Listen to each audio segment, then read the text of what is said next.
Kapatid! Ay! Si ano? Si Dennis!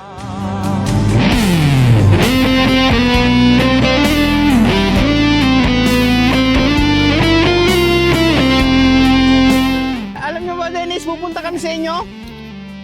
Saan galing? Saan galing? Ito, nagkabo. Nagkabo, nag-igib ng tubig? Para sa inyan? Paninom na mo. Panginom tubig?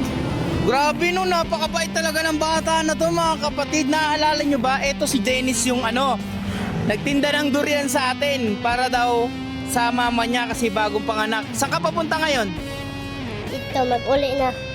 Pauwi na, nag-igib ka lang talaga ng tubig. Grabe, napakabait ng bata na to. Sakto, Dennis, hinahanap ka namin, nadaanan ka namin. May nagbigay sa'yo ng pera. May nag-sponsor sa'yo, may naawa sa inyo. Eto, may dala kaming pakita mo, Diyos. May dala kaming grocery, ayan, nandyan. Tapos, may perang binigay sa'yo na 2,000 pesos. Akin na yan, Dennis, bitawan mo na yan. Ang bigat nito mga kapatid. Nung naita natin siya dito sa daan, tingnan nyo, ang init. Dennis, sakto, may ibibigay ako sa'yo.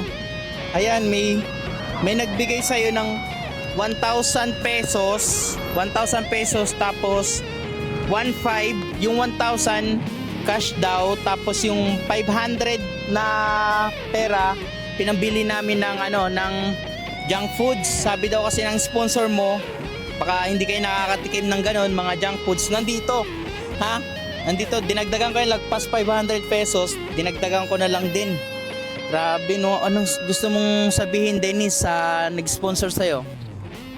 Salamat sa inyong suporta sa ako. Kamusta naman yung mama mo ngayon? Okay raman. Sa bahay lang? Pila mo kabok, Dennis, magkakapatid? Olom. 6? Pero may panganay pa sa'yo? Oh. Meron. Bakit ikaw inutusan ng mama mo? Nag-kan pa man sila eskwela. Nag-eskwela pa sila. Ikaw? Ito, nagbantay kang mama. Ay mga kapatid, hindi siya nag-eskwela, nagbantay lang siya sa iyang mama. Kumbaga siya lang inuutusan ng mama niya. Ito mga kapatid, dala niya tubig daw sa kanila, nag-igib siya. Malayo yung pinag-igiban mo? Saan banda? Ito, layo sa kuan, ito sa buntod. Ayan Dennis, malaki na ba yan para sa'yo?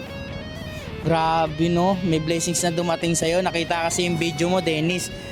Dennis, punta tayo sa bahay nyo. Gusto namin makita bahay nyo, okay lang? Sasama mo kami sa inyo? Yun mga kapatid, pupunta tayo sa bahay nila, Dennis. Abang-abang kayo sa next video mga kapatid. Pupuntahan natin yung bahay nila, kung anong estado ng buhay nila rito. At makita rin natin kung yung mama niya ba talaga nanganak. Kasi ayun yung sinasabi ni Dennis, para sa mama niya, kaya nagbenta siya ng durian nun. Nandun yung mama mo, bagong panganak no?